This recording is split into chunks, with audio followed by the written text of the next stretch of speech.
The Black Death is one of the most documented events in human history. There are already countless documentaries, books, and films about it, just as there are for many of the stories we cover on this channel. So why tell it again? Because here at the Retro Review, we don't just revisit history. We explore the people, the decisions, and the events that change the world, then leave the final judgment to you. As you watch, ask yourself, was the Black Death simply an unstoppable disease? Or did fear, war, trade, and human decisions make it far worse? Stay until the end. Share your thoughts in the comments, and let us know which historical event or figure you'd like us to cover next. This is the story of the deadliest pandemic in recorded history. This is the Black Death. In the middle of the 14th century, a disease swept out of the east and across the known world, killing so many people so quickly that entire towns fell silent. Fields went unharvested, and some of the living came to believe the end of the world had arrived. In the span of about 7 years, the Black Death killed an estimated 75 to 200 million people, somewhere between a third and a half of Europe's entire population, along with staggering losses across Asia, the Middle East, and North Africa. This is the story of the deadliest pandemic in recorded human history. How it began, how it spread, who tried to stop it, and how it permanently changed the world it left behind.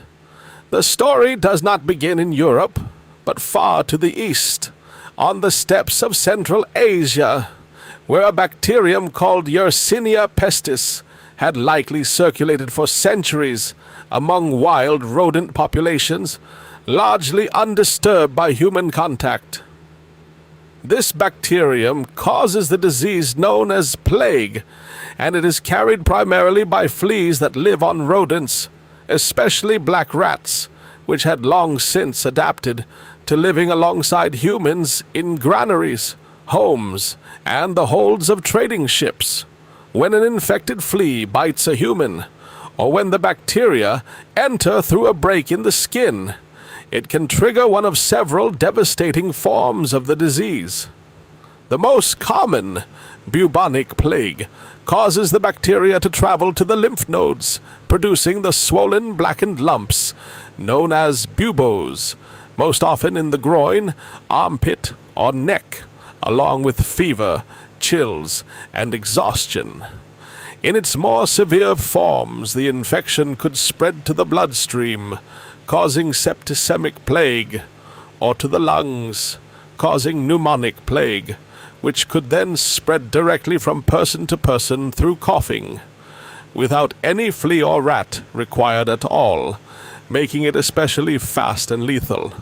Historians and scientists studying ancient DNA now believe this particular strain of plague likely emerged from a reservoir of infected marmots and other rodents somewhere in the region of the Tian Shan Mountains, along what is now the border of Kyrgyzstan and China, sometime in the early 14th century.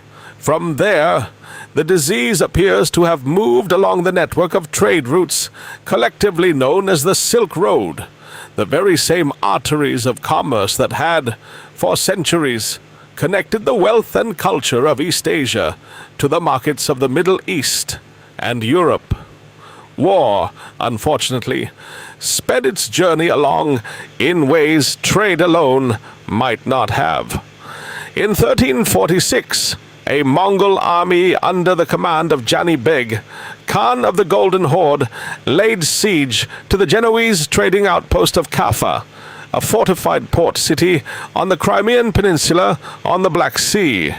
According to an account written some years later by an Italian notary named Gabriele de Musis, the besieging Mongol forces, ravaged by plague within their own ranks, made a grim decision, catapulting the bodies of plague victims over the walls of Caffa in an effort to infect the city's defenders, in what historians now widely regard as one of the earliest recorded instances of biological warfare. though the precise details and reliability of de Musis's second-hand account remain debated among scholars. Whether the Siege of Caffa was the singular point of origin or simply one node in a far broader web of transmission already spreading westward, the effect that followed was undeniable. Genoese merchants and sailors fled the besieged city aboard trading galleys, unknowingly carrying with them the infected rats, fleas, and the bacteria itself, sailing west across the Mediterranean toward home. In October 1347, a fleet of Genoese trading ships arrived at the Sicilian port of Messina, and what the people who greeted those ships found aboard would become one of the most chilling images in medieval history. Most of the sailors aboard were already dead.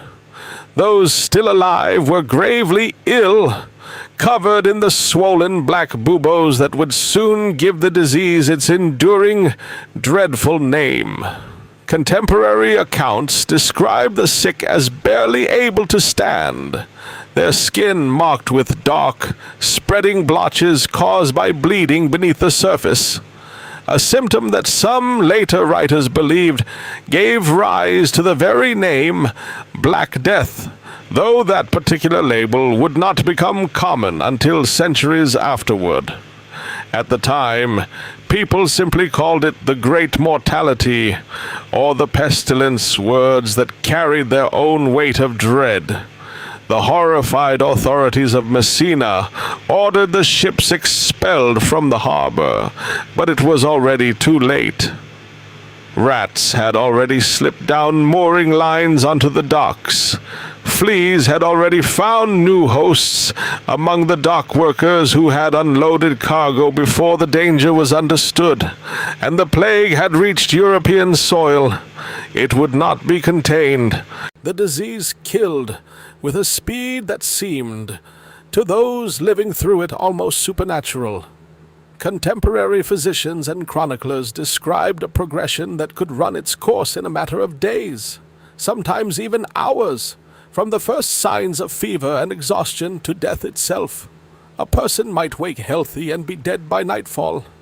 This astonishing speed was part of what made the plague so psychologically devastating, denying communities even the small comfort of a lingering illness, in which loved ones might say goodbye, receive last rites, or make peace with what was coming. Graves were dug in advance, in some cities simply to keep pace with the rate of death, and in many places individual burial was abandoned altogether in favor of enormous communal pits, later uncovered by archaeologists, that could hold hundreds of bodies layered one atop another.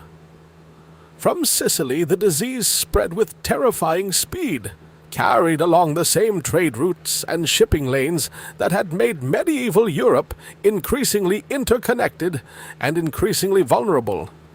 By early 1348, plague had reached the Italian mainland, striking the great trading cities of Genoa, Venice, and Pisa, and from there spreading north and west into France, arriving in the great port city of Marseille, and eventually reaching Paris, then one of the largest cities in Europe, by the summer of that same year.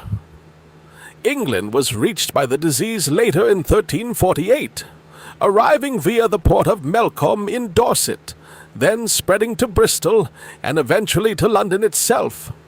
By 1349, the plague had reached Scandinavia and Eastern Europe, and by the early 1350s, it had touched nearly every corner of the continent, from Iceland and Greenland in the far north, to Russia in the east, sparing almost no region entirely. The scale of death, once the plague arrived in a given city or town, was almost impossible for contemporaries to comprehend, and remains staggering even by modern standards. In Florence, one of the wealthiest and most populous cities in Europe, chroniclers of the time, including the writer Giovanni Boccaccio, who would later use the plague as the framing device for his famous collection of stories, the Decameron, described a city where as much as half the population may have perished within a matter of months. Boccaccio wrote of a disease so contagious that merely touching the clothing of the sick seemed to transmit it, of family members abandoning one another out of terror, and of the dead being carried to mass graves in such numbers that ordinary burial practices simply collapsed under the weight of the dying. In the port cities that plague reached first, the devastation was often swiftest and most severe, as densely packed populations, poor sanitation, and thriving rat populations created ideal conditions for transmission. Venice, a city built on trade and dense urban living, lost an enormous share of its population, with some estimates suggesting 3 out of every 5 residents died. In smaller towns and rural villages, the disease could arrive and, in a matter of weeks, leave entire settlements without enough living people to bury the dead, harvest the fields, or care for the surviving young and elderly, causing a secondary wave of deaths from starvation and neglect that compounded the plague's direct toll. The plague showed little regard for rank or title, and among its victims were several figures whose deaths sent shockwaves through the royal courts of Europe. King Alfonso XI of Castile died of plague in 1350, while personally commanding the Siege of Gibraltar, becoming the only reigning European monarch known to have died directly of the disease, his death forcing an abrupt end to the campaign he had led. Joan of England, daughter of King Edward III, died of plague in 1348 at the age of just 14 while traveling to Castile for her own wedding. Her death delivered to her grieving father in a letter that survives to this day, one of the more poignant personal records to emerge from the catastrophe.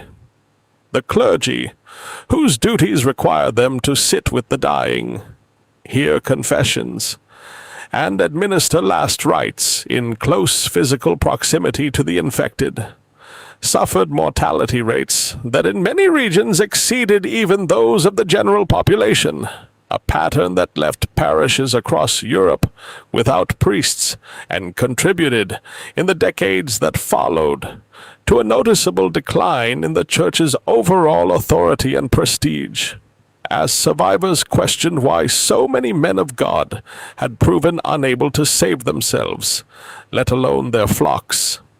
Medieval medicine, still largely rooted in the ancient theories of the Greek physician Galen, had no meaningful understanding of germs, bacteria, or the true mechanism of contagion, and was consequently almost entirely powerless against the disease.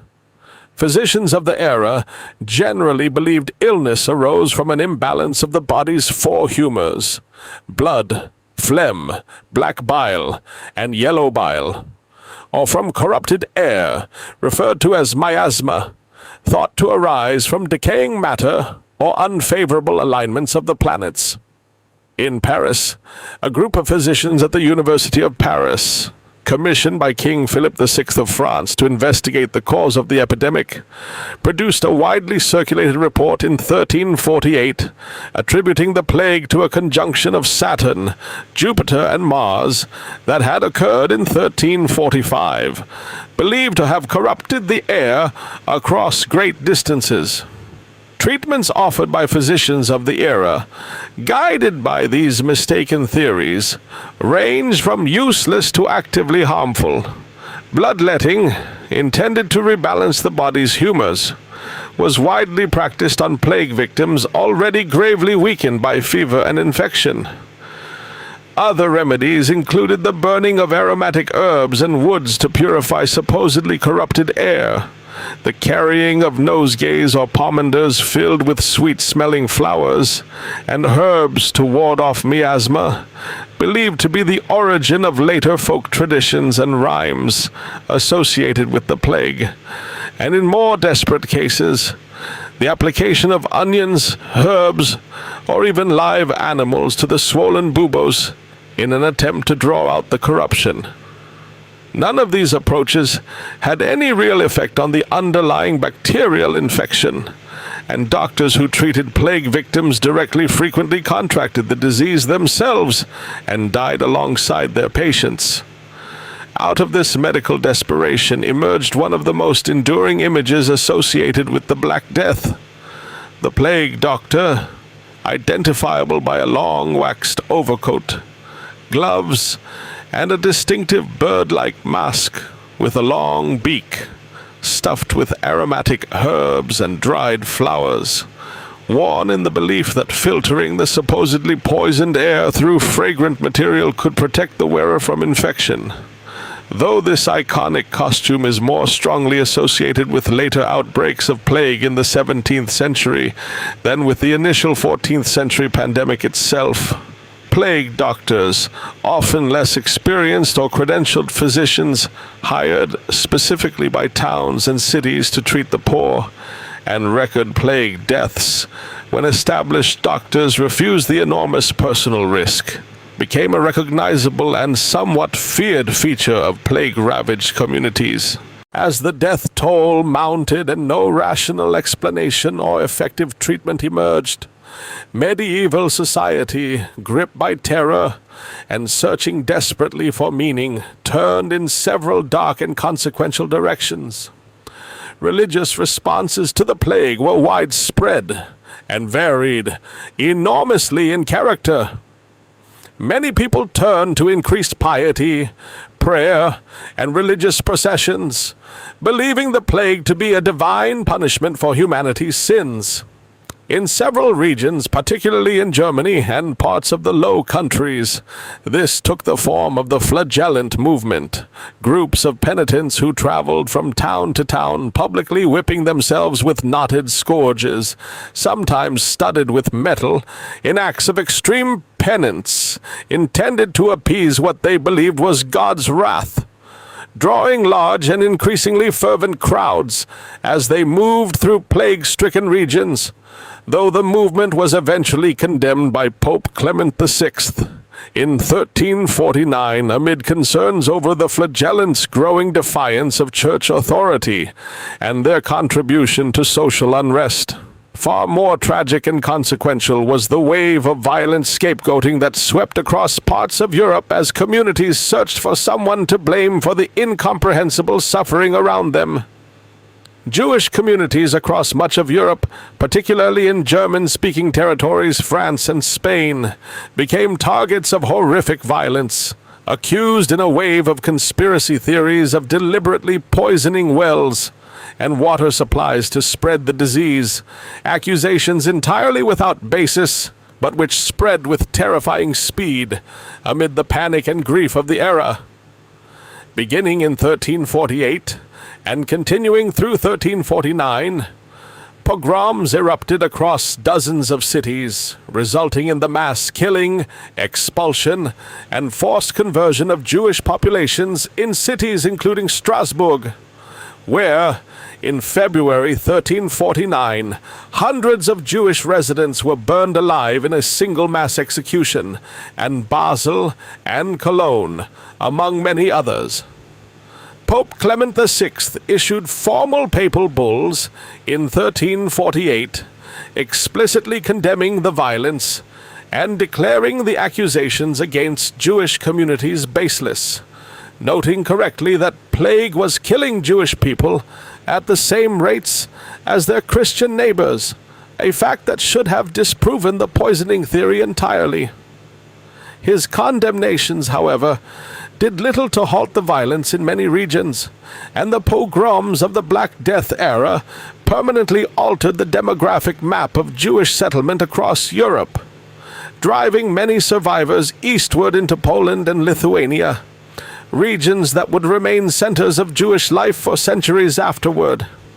Amid this landscape of terror, death, and social breakdown, the response of ordinary people and their communities varied enormously and left behind vivid first-hand testimony that historians still draw on today. Giovanni Boccaccio's description of Florence remains one of the most detailed contemporary accounts, describing a complete collapse of normal social bonds, where, in his words, Brother abandoned brother, uncle abandoned nephew, and in many cases parents abandoned their own sick children. So overwhelming was the fear of contagion. He described the wealthy fleeing to isolated country estates in an attempt to escape the disease, a practice that inspired the very structure of his book, in which 10 young Florentines shelter in a countryside villa, telling stories to pass the time while the plague rages in the city behind them. In England, contemporary chroniclers, including Henry Knighton, a canon at the Abbey of St. Mary of the Meadows in Leicester, documented not only the horrifying death toll, but its immediate and dramatic economic consequences. Knighton wrote of entire villages left with no surviving inhabitants at all, of livestock wandering untended through fields because there was no one left to herd them, and of a sudden, drastic labor shortage that upended the rigid economic and social structures of feudal England almost overnight. With so many agricultural laborers dead, the survivors, for the first time in generations, found themselves in a position to demand higher wages for their labor, a shift so alarming to landowners and the English crown that Parliament passed the Statute of Labourers in 1351, an attempt to legally cap wages at pre-plague levels and compel laborers to accept work at those rates.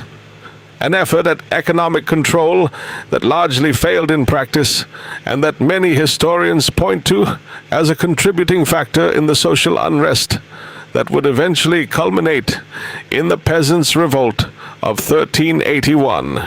This economic disruption, so devastating and chaotic in the moment, would in time reshape European society in ways that outlasted the plague itself by centuries. The sudden, catastrophic reduction in population fundamentally altered the balance of power between labor and land ownership across much of Europe. With so many fewer workers available, surviving peasants and laborers gained unprecedented leverage to negotiate better wages, better working conditions, and greater personal freedom, contributing to the gradual erosion of the rigid feudal system that had structured European society for centuries. Land, suddenly abundant relative to the shrunken population, became cheaper, while labor became relatively more valuable, a fundamental economic realignment that some historians credit as an early contributing factor to the eventual decline of serfdom in Western Europe, and in the very long term, to social and economic changes that would help lay groundwork for the Renaissance that followed in the centuries after. The Black Death also left a profound mark on European art, literature, and culture that persisted long after the initial pandemic subsided. The recurring artistic motif known as the danse macabre, or dance of death, depicting skeletal figures leading people of every social rank, from popes and kings to peasants and children, in a grim procession toward the grave, emerged and flourished in the decades following the plague, a visual reminder of the disease's terrifying indifference to wealth, status, or piety. Religious art of the period increasingly emphasized themes of mortality, judgment, and the fragility of earthly life, a cultural preoccupation with death that would echo through European art and literature for generations. It is important to understand that the outbreak that struck between 1347 and roughly 1351, as devastating as it was not a single, isolated event, but rather the first and most catastrophic wave of a disease that would return to European populations repeatedly over the following centuries, in recurring outbreaks throughout the 14th, 15th, 16th, and 17th centuries, each subsequent wave typically less severe than the first, as some degree of population immunity and eventually improved sanitation and quarantine practices took hold. though none approach the staggering scale of the initial pandemic.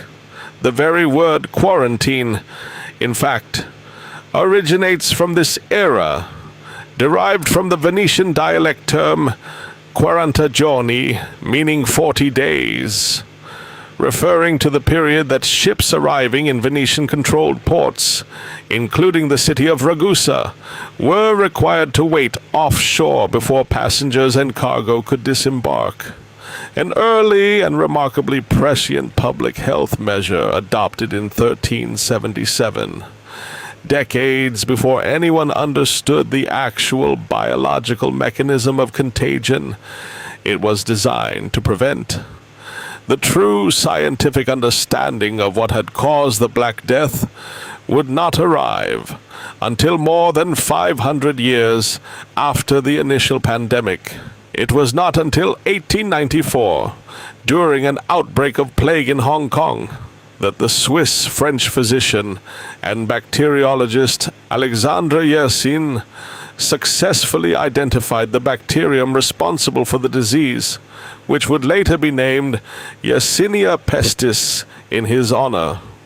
Working independently around the same time, the Japanese bacteriologist Kitasato Shibasaburo also conducted research into the same outbreak, and the two scientists' overlapping and at times disputed findings helped establish, for the first time, the true bacterial cause of a disease that had terrorized humanity for over 5 centuries.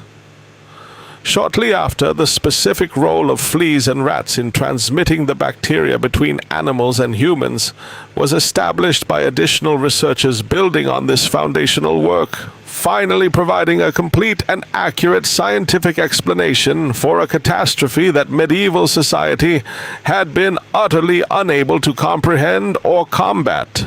Modern estimates of the Black Death's total death toll vary considerably due to the limitations of medieval record-keeping, but the consensus among historians and epidemiologists places European deaths somewhere between 30 and 60% of the entire population within just a few catastrophic years, a proportion of sudden loss almost without parallel in recorded human history. Comparable in scale, some historians note, to what a modern nuclear war might inflict on a population, but compressed largely into the span of a single generation. Beyond Europe, the same pandemic, understood by modern historians to be part of a single interconnected pattern of transmission across Eurasia and North Africa, is estimated to have killed enormous numbers of people across the Middle East, including devastating losses in Cairo, then one of the largest cities in the world, and across large parts of Central and East Asia as well, making the Black Death not merely a European catastrophe but a genuinely global one of the deadliest events in the entire span of human history. By the time the first and most devastating wave of the pandemic finally began to subside in Europe, around 1351 and 1352, the continent that emerged was, in almost every measurable way, a different place from the one that had existed just 5 years earlier. Entire family lines had vanished. Skilled trades had lost so many practitioners that guilds struggled for a generation to rebuild their ranks. Universities lost faculty and students alike, and some, including the University of Cambridge's Corpus Christi College, were founded in the years immediately following the plague specifically to train new clergy to replace those who had died. Wills and legal records from the period show a marked shift in how ordinary people approached death itself, with far more detailed and anxious instructions for burial, for the distribution of property, and for prayers to be said for the soul of the deceased. A documented rise in what historians describe as a culture-wide preoccupation with mortality that would shape European religious and artistic life for generations. In the centuries since, the Black Death has remained a subject of intense historical fascination, not only for the sheer scale of its human toll, but for what it reveals about how societies respond to catastrophe beyond their comprehension or control, how fear can curdle into scapegoating and violence, how existing social and economic structures can be violently upended by sudden crisis, and how, even amid almost unimaginable suffering, human communities found ways to endure, adapt, and eventually rebuild. The plague doctors in their strange beaked masks, the flagellants processing through terrified towns, Boccaccio's storytellers waiting out the horror in their countryside villa, the anonymous chroniclers recording villages emptied of the living, and the millions upon millions of ordinary people who lived, suffered, and died without their names ever being recorded at all, together form the story of a disease that reshaped the medieval world and whose legacy in public health practices, in social and economic structures, and in the darker chapters of religious persecution it provoked, can still be traced in the world we live in today. More than 6 centuries later, the Black Death remains one of history's greatest turning points. It changed societies, economies, medicine, and the course of civilization itself. But now we'd like to hear from you. What do you think was the biggest reason the Black Death became so devastating? Share your opinion in the comments and tell us what historical event or figure you'd like us to cover next.